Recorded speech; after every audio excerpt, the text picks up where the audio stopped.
Queridos compatriotas, buscaremos no pagar la deuda ilegítima, la deuda corrupta, la deuda ilegal.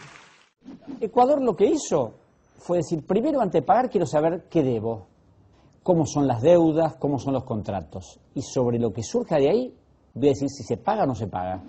Que la deuda que hoy estamos pagando es la misma deuda heredada desde los años de la dictadura militar.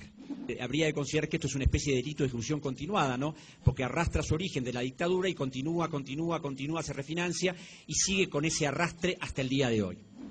Y ahí se puede descubrir que realmente todo era también un fraude descomunal y muy parecido al argentino, las formas con que se hicieron estas cosas eran exactamente iguales en la Argentina que en el Ecuador. La crisis de la deuda también fue causa por la fuerte elevación de las tasas de interés internacionales, de forma unilateral por parte del Banco de la Reserva de los Estados Unidos a finales de los años 70. Ecuador fue forzado a tomar nuevos préstamos, también a intereses flotantes, para pagar los anteriores. Esto sirvió básicamente para el pago a los mismos acreedores internacionales. En realidad, el dinero nunca ingresó al país.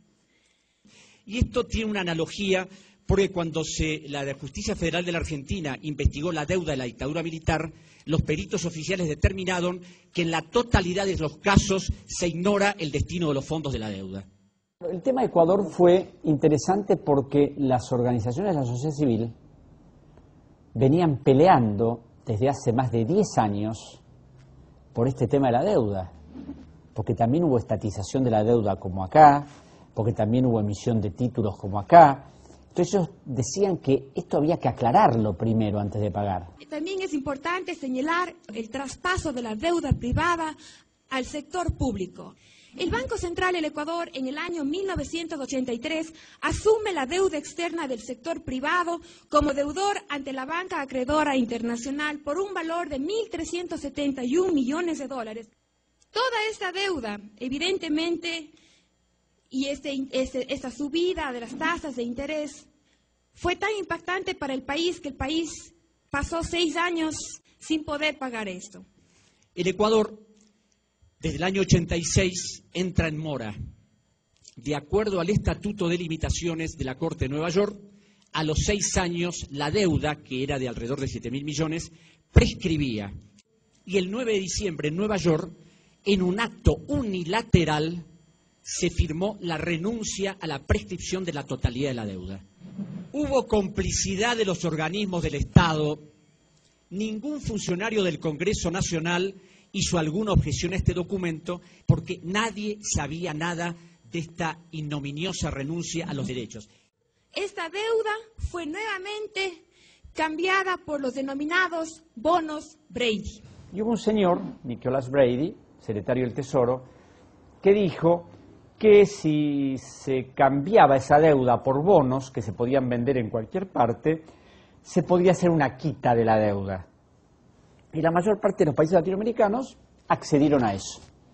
El plan Brady es el paradigma del fraude. Se pactó expresamente el anatocismo al convertir intereses en bonos que iban a generar nuevos intereses. Se estableció el compromiso de garantizar las obligaciones con la renta de los hidrocarburos en su totalidad. Entre 1992 y 1993 se exigió privatizar las entidades estatales.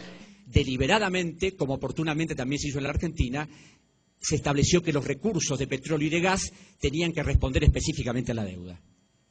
Yo encontré personalmente en el Ministerio de Economía, y después lo encontré en el Ecuador, 3 cartas.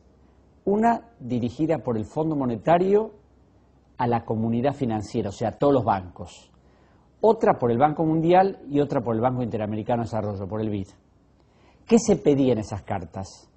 Que los banqueros apoyaran al gobierno argentino de Menem porque el gobierno se había comprometido a privatizar el sistema jubilatorio, a modificar la legislación laboral, a hacer una reforma total del Estado y a privatizar todas las empresas públicas, especialmente la empresa de petróleo.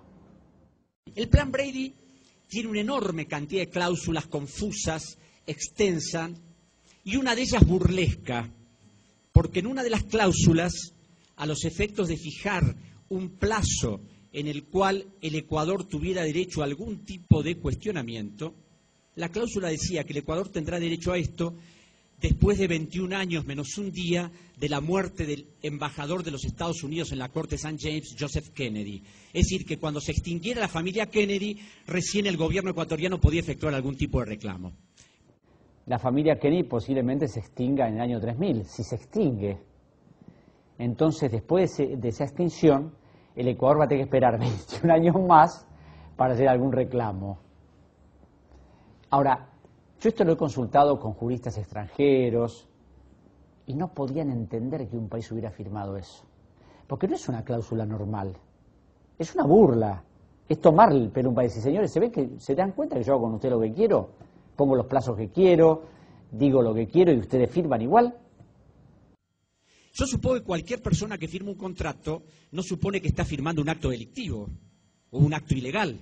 Bueno, acá parece que sí, porque los acreedores dijeron, en caso de que esto pueda ser materia de una impugnación, vamos a obligar al país a que también renuncie a eso. Se procede entonces del cambio ahora de los bonos Brady a los denominados bonos Global.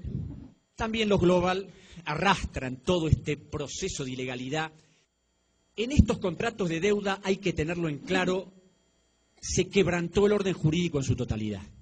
Y estos bancos han sido los que permanentemente han estado en nuestro país, desde los inicios, y quienes presionaron a que el país se endeude. Y estos son Love Roads, Citibank, Lloyds Bank, Chase Manhattan Bank, Morgan and Youth Hutton. Milbank Tweed, Handley McCloy debe ser el estudio de abogados más importante de los Estados Unidos.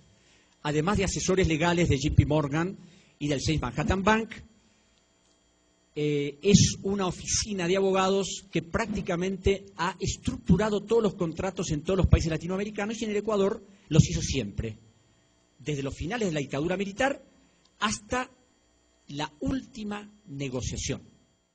Milbank tuvo dos prominentes abogados, el doctor John McCloy, que fue primer presidente del Banco Mundial, y el doctor William Webster, que fue director de la Agencia Central de Inteligencia de los Estados Unidos, director del FBI, y juez de la Corte del Estado de Nueva York. Ellos mandaban los contratos a los abogados del Ecuador en Estados Unidos, Cleary, Gottlieb, y Hamilton. Estos abogados del Ecuador eran abogados formales, porque nunca cuestionaron los contratos y siempre de acuerdo al interés de los acreedores.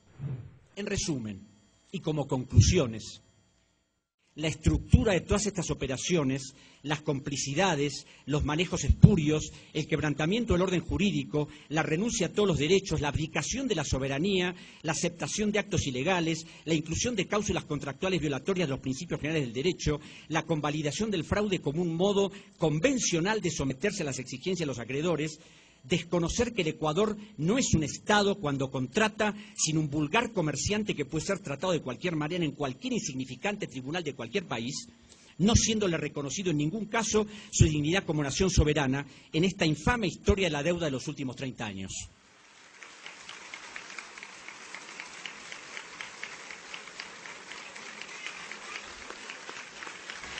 Cuando se le dio el resultado de la auditoría, les dijo, le voy a pagar nada más que el 30%, ni un centavo más. Y basta de emisión de bonos, de nuevos títulos, no. ¿Qué hicieron los acreedores? Aceptaron en su totalidad la oferta. ¿Por qué? Porque sabían que si hacían un juicio contra el Ecuador tenía una auditoría donde se estaba demostrado cómo había sido todo ese proceso de deuda, y eso podía tenerles indudablemente consecuencias imprevisibles de no cobrar nunca más. La impunidad con la que siempre se manejaron los acreedores les hizo confiar en que las constancias no se conocerían nunca. Nunca imaginaron que un presidente del Ecuador, el economista Rafael Correa Delgado, quebrando una historia de décadas de claudicaciones y sometimientos, iba a interrumpir el saqueo de la República, mostrando al mundo por primera vez la arquitectura del escandaloso fraude de la deuda. Muchas gracias.